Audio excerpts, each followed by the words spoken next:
Muli magandang umaga po sa inyong lahat. Malugod na pagtanggap sa St. Joseph Parish Gagalangin sa ika-6 ng umagang banal na misa na may liturhiya ngayong paggunita kay San Martin ng Tours, Obispo. Tumayo po ang lahat at tayo makiisa sa Eucharistikong pagdiriwang na pamumunuan ng ating Kura Paroko, Reverendo Padre Douglas D. Badong.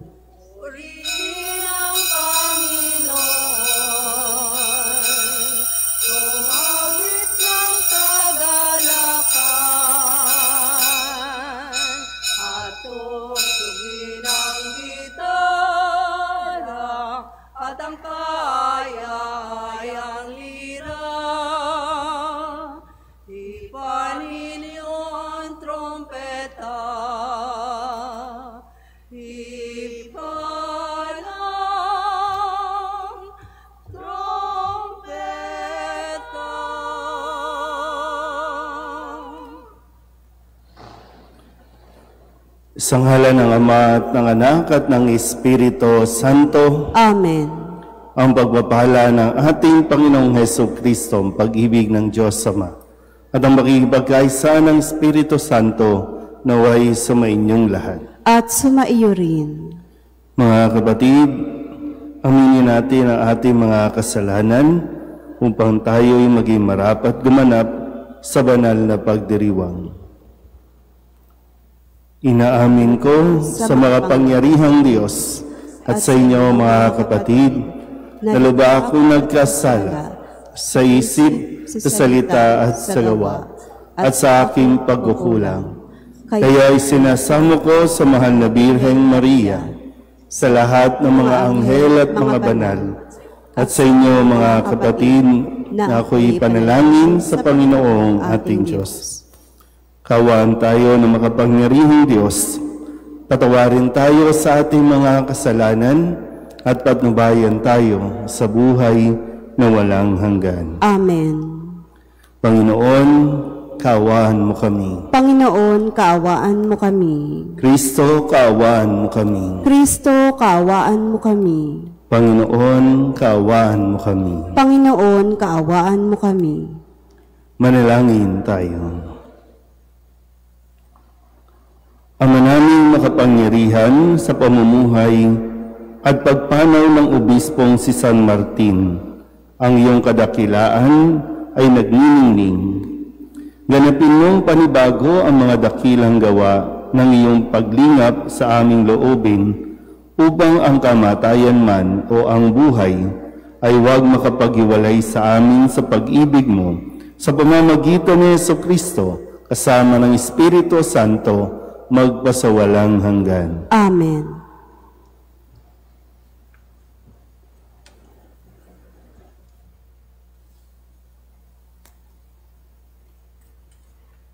Pagbasa mula sa aklat ng karunungan.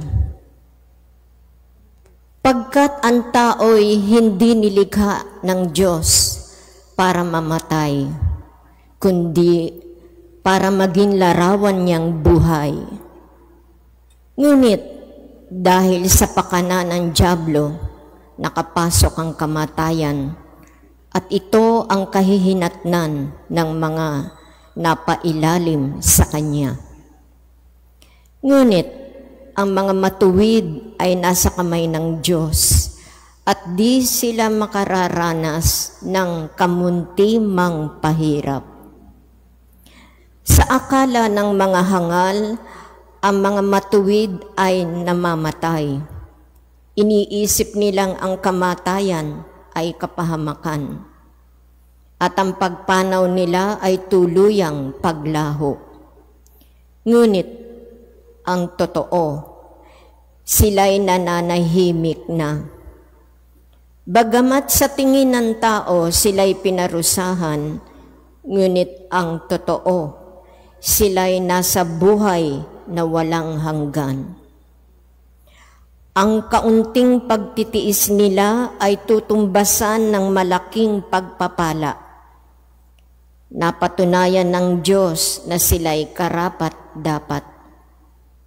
Sila'y kanyang sinubok tulad ng ginto sa tunawan kaya't sila'y tinanggap niyang parang handog na sinusunog. Pagdating ng Panginoon para gantimpalaan ang mga banal, magniningning silang parang ningas na nagliliyab na dayami.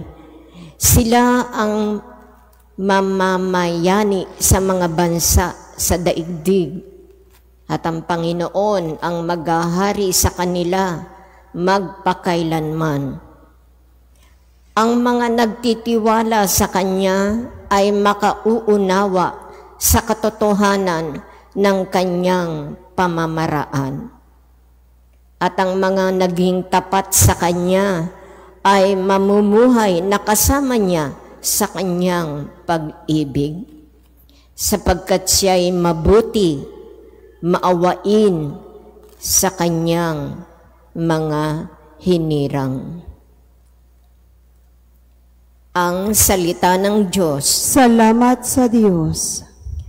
Palagi kong pupurihin ang dakilang poon natin. Palagi kong pupurihin ang dakilang poon natin. Panginooy aking laging pupurihin, sa pasasalamat di ako titigil.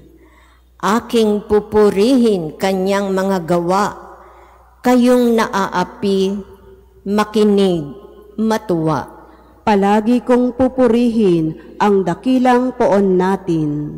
Kinukupkup ng Diyos ang mga matuwid, at ang taghoy nila'y Kanyang dinirinig. Nililipol Niya yaong masasama, hanggang sa mapawi sa isip ng madla. Palagi kong pupurihin ang dakilang poon natin.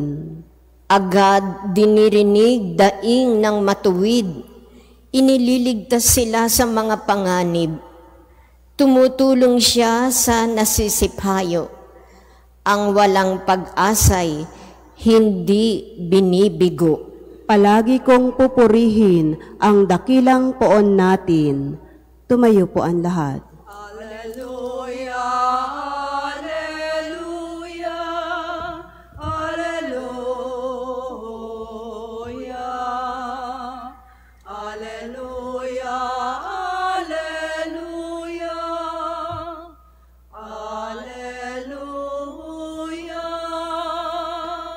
Ang sa akin nagmamahal, tutupad sa aking aral, ama't ako'y mananahan. Alleluia, alleluia, alleluia,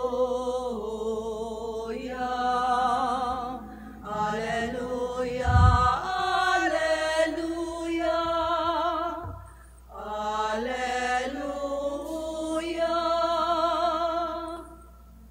Sumainyo ang Panginoon. At sumaiyo rin. Ang mabuting balita ng Panginoon ayon kay San Lucas. Papuri sa iyo, Panginoon. Noong panahong iyon, sinabi ng Panginoon, ipalagay natin kayo'y may aliping nag-aararo o nagpapastol kaya ng tupa. Pagkagaling niya sa bukid, sasabihin ba ninyo sa kanya, halika at nang makakain ka na? Hindi. Sa halip ay ganito ang sinasabi ninyo, ipaghanda mo ako ng hapunan, magbihis ka at silbihan mo ako habang ako'y kumakain. Kumain ka pagkakain ko. Pinasasalamatan ba ang alipin dahil sa ginawa niya ang iniuutos sa kanya? Gayon din naman kayo. Kapag nagawa na ninyo ang lahat ng iniutos sa inyo, sabihin ninyo, kami mga aliping walang kabuluhan, tumupad lamang kami sa aming tungkulin. Ang mabuting balita ng Panginoon. Pinupuri ka namin, Panginoong Hesukristo. Isang magandang umaga po sa inyong lahat. Ngayon po ay Martes ng ika-32 linggo sa karaniwang panahon at ating pong ginugunita ang kapistahan ni San Martin ng Tours, isang obispo.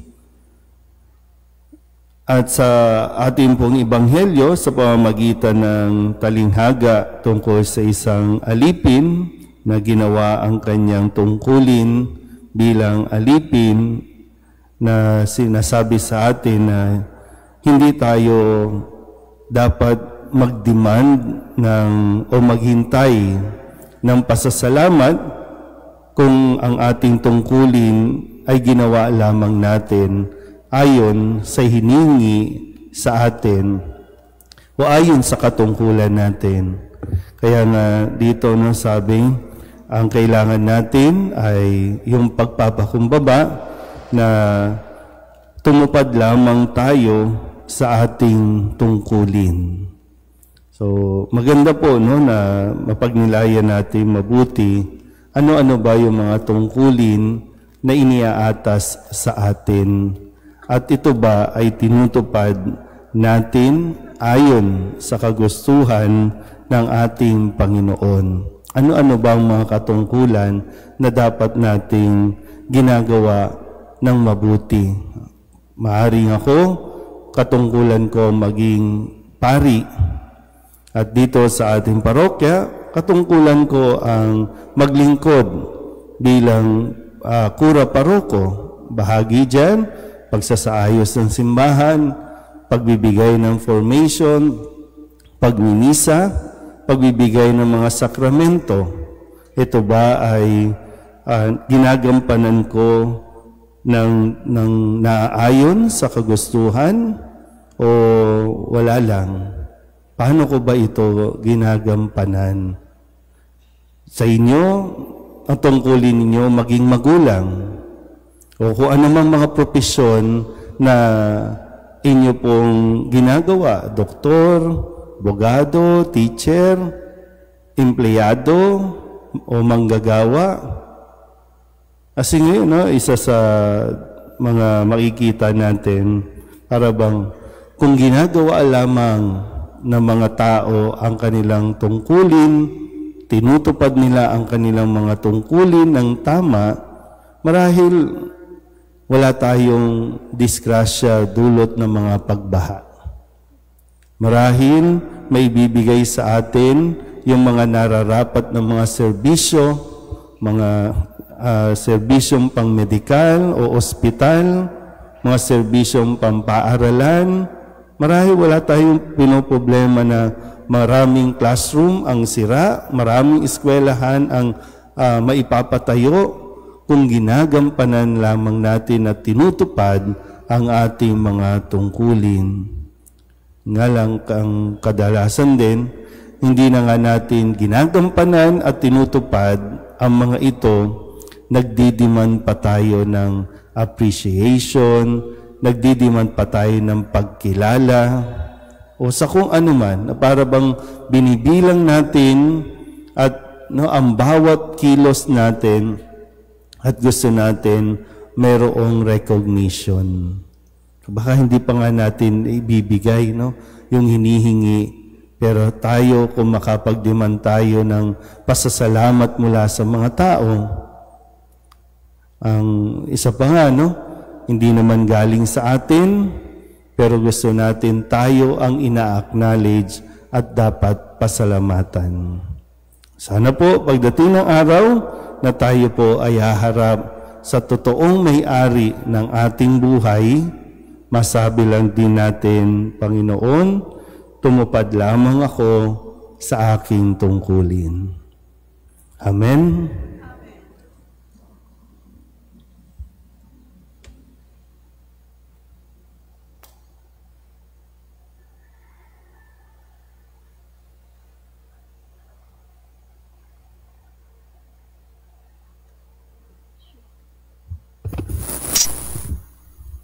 Oratio Imperata para sa katapatan, katotohanan at katarungan. Amang makapangyarihan sa lahat, ikaw ang gumabay sa iyong bayan mula sa pagkaalipin, bilang haliging ulap sa araw at haliging apoy sa gabi. Sa panahong ito ng panlilinlang at katiwalian na bumabalot sa aming bayan, Ipamalas mo sa amin ang iyong liwanag na nagtataboy sa lahat ng dilim. Inaamin namin kami rin ay madalas lumalakad sa kadiliman, sa aming pananahimik, pagkikibit-balikat at kawalang pakialam. Hinayaan namin lumaganap ang kasinungalingan at umusbong ang katiwalian. Patawarin mo kami, Panginoon, at linisin mo ang aming mga puso sa kasalanang bumubulag at sumisira, kasalanang umaagaw ng pagkain sa mahihirap at ng pag-asa sa buong bayan. Ipagkaloob mo sa amin ang mga pinunong kawangis ng puso ng iyong anak, mga pastol na handang maglingkod, hindi mga lobong sumisila. Sa kapangyarihan ng inyong banal na Espiritu, bigyan mo kami ng lakas ng loob na itakwil ang kasinungalingan, ibunyag ang pandaraya, igiit ang katarungan, at ipagtanggol ang katotohanan sa lahat ng aming gawain, pampubliko man o pansarili, upang ang katapatan ay dumaloy sa aming lupain tulad ng ilog, at ang katwiran ay rumagasa na parang malakas na agos. O Diyos ng katarungan at habag, gawin mong ubasan ng kabutihan ang aming bayan, hindi lason ng kasakiman, manipulasyon at pagkamakasarili, kundi pagyamanin ng katapatan, malasakit at pag-ibig. Hinihiling namin ito sa pamamagitan ni Kristo na aming Panginoon. Amen. Maria, salamin ng katwiran, Ipanalangin mo kami. San Miguel Arcangel, Ipanalangin mo kami. San Lorenzo Ruiz at San Pedro Calungsod, Ipanalangin ninyo kami. Maupo po ang lahat. Handog namin sa iyo, Ama, ang tinapay at alak na ito. Handog ng bayang umaasa, sumasambat nagmamahal sa'yo. Handog namin sa iyo, Ama, ang tinapay at alak na ito. Handog ng bayang umaasa, sumasambat nagmamahal sa'yo. Manalangin kayo mga kapatid upang paghahain natin ikalugdaan ng Diyos Amang makapangyarihan. Tanggapin nawa ng Panginoon itong paghahain sa iyong mga kamay, sa kapurihan niya at karangalan sa ating kapakinabangan at sa buong sambayanan niyang banal.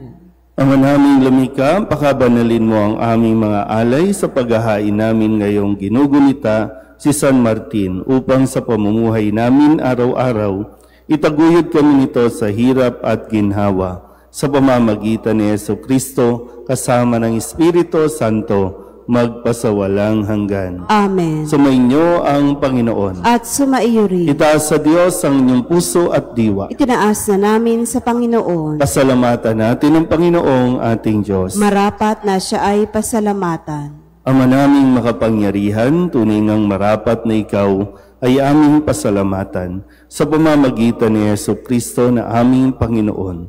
Ngayong si San Martin ay pinararangalan sa pamumuhay niyang totoong uliran at pagiging maaasahan sa panunungkulan, kaya't si Jesucristo na maaasahan sa katapatan ay inihahayag sa pangangasiwa sa sambayanan.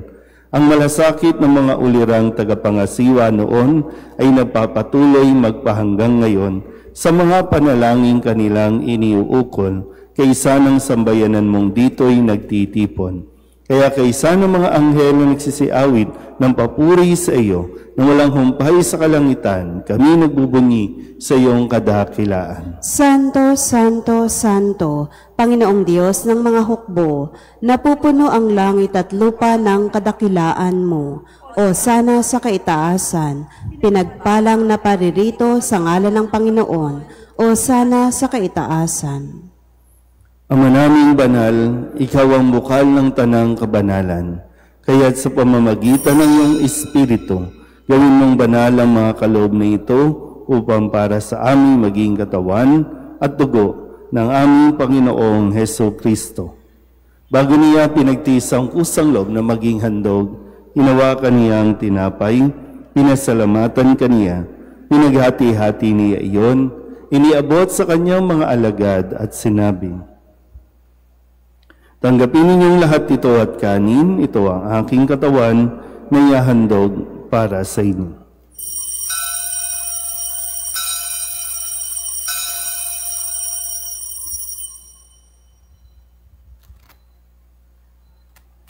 Gayun din naman nang matapos ang hapunan, hinawakan niya ang kalis, muli kaniyang pinasalamatan.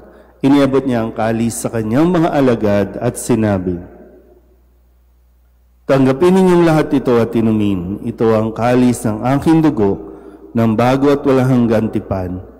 Ang aking dugo na ibubuhos para sa inyo at para sa lahat, sa ikapagpapatawad ng mga kasalanan. Gawin niyo ito sa pag-alaala sa akin.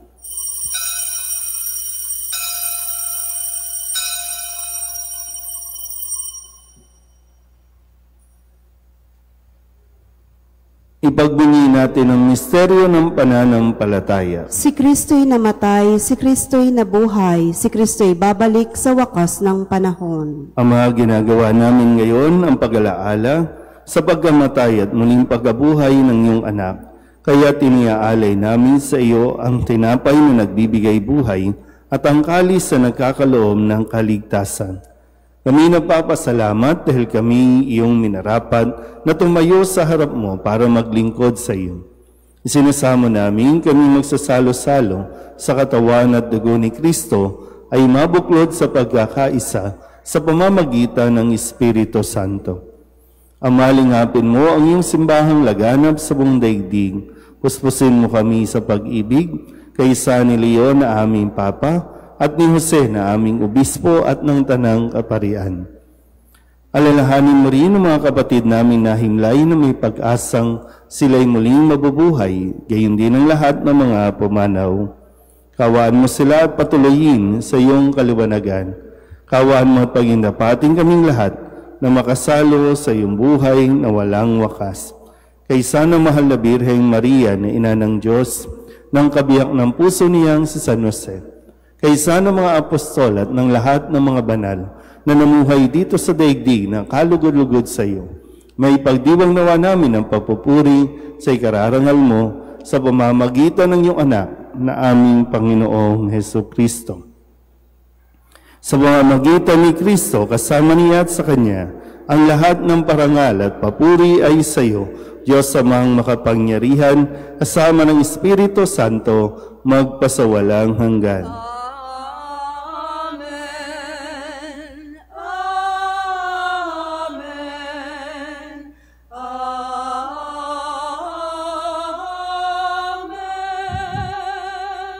Sa tagabili ng nakagagaling na utos at turo ni Jesus sa Panginoon natin at Diyos, ipahayag natin ang lakas loob. Ama namin, sumasalangit ka, sambahin ang ngalan mo, mapasa amin ang kaharian mo, sundin ang loob mo dito sa lupa para nang sa langit. Bigyan mo kami ngayon ng aming kakanin sa araw-araw at patawarin mo kami sa aming mga sala para ng pagpapatawad namin sa nagkakasala sa amin. At huwag mo kaming ipahintulot sa tukso at iadya mo kami sa lahat ng masama. Hinihiling namin kami iadya sa lahat ng masama, pagkalooban ng kapayapaan araw-araw, iligtas sa kasalanan at ilayo sa lahat ng kapahamakan, samantalang aming pinananabikan ang dakilang araw ng pagpapahayag ng tagapagligtas naming si Jesucristo. Sapagkat iyo ang kaharian at ang kapangyarihan at ang kapurihan magpakailanman. Amen. Panginoong Jesucristo, sinabi mo sa iyong mga apostol, kapayapaan ang iniiwan ko sa inyo, ang aking kapayapaan ang binibigay ko sa inyo. Tunghayan mo ang aming pananampalataya at huwag ang aming mga pagkakasala.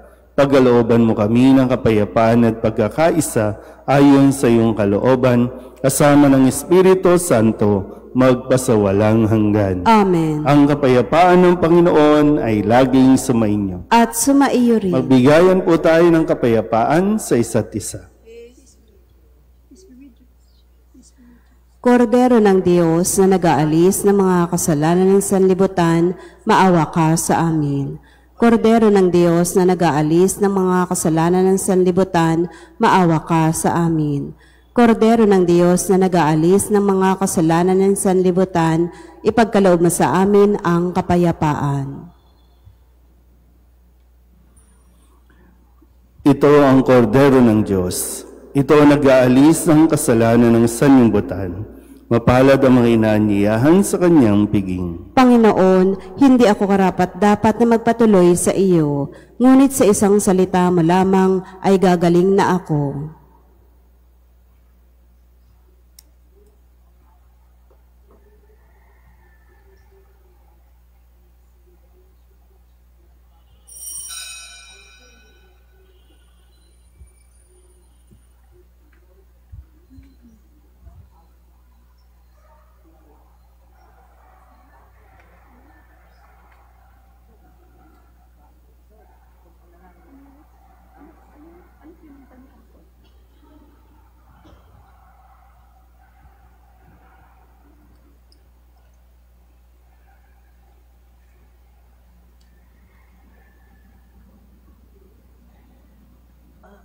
Lumuhod po ang lahat, panalangin kay San Jose, abang tagapangalaga ng tagapagligtas, kabiyak na puso ng mahal na Birheng Maria. Sa iyo ipinagkatiwala ng Diyos ang kaisa-isa niyang anak. Sa iyo nagtiwala si Maria. Sa piling mo, si Kristo'y naging tao. Maging ama ka rin sa amin, pinagpalang Jose, at gabayan mo kami sa landas ng buhay. Ihingi mo kami ng biyaya, awa at tapang, at ipagtanggol kami sa lahat ng masama. Amen. Tumayo na po ang lahat.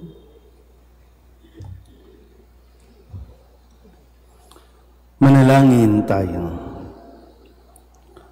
Ama naming mapagmahal, ipagkaloob mo sa aming nagsalo-salo sa piging ng pagkakaisa, ang ganap na pasyang sundin ang loob mo sa lahat ng bagay, upang katulad ng buong-buong pagtatalaga ni San Martin sa iyo, kami ay maging marangal sa pagiging para sa iyong totoo, sa pamamagitan ni Jesucristo, kasama ng Espiritu Santo, magpasawalang hanggan. Amen. Mga kapatid, pagkukulan natin ng panalangin ang mga yumao nating mga mahal sa buhay at ang lahat ng mga kaluluwa sa purgatorio. Mga anghel, mga banal, tanang nasa kalangitan, halikayo at samahan. Ang mga giliw naming pumanaw sa piling ng poong mahal. Si Kristo ang mag-aakay sa kandungan ni Abraham upang doon ay humimlay. Ang mga giliw naming pumanaw sa piling ng poong mahal. Sa ilaw na walang hanggan, kapayapaan naway, pagkamiti ng may kapal. Ang mga giliw naming pumanaw sa piling ng poong mahal. Ama naming mapagmahal, inihahabilin namin sa iyo ang aming mga kapatid na pumanaw sa buhay na ito. Huwag mo po silang pabayaan at pamalagiin mo silang buhay sa iyong piling. Alang-alang sa iyong awa at pag-ibig, patawarin mo sana ang kanilang mga pagkukulang at nagawang pagkakasala, dala ng kanilang kahinaan. Manatili naman silang maligaya sa iyong piling kasama ng iyong anak, ng Espiritu Santo, magpasawalang hanggan. Amen. Kapayapaan kailanman ang igawad ng may kapal sa mga yumaong ating mahal. Sila nawa ay silaya ng ilaw na walang hanggan. Sumainyo ang Panginoon. At sumaiyo rin. At pagpalain kayo ng makapangyarihang Diyos, Ama at Anak at Espiritu Santo. Amen. Tapos ang banal na misa, humayo tayo sa kapayapaan ni Kristo. Salamat sa Diyos. Magandang umaga po. Walang sino man ang nabubuhay para sa sarili lamang.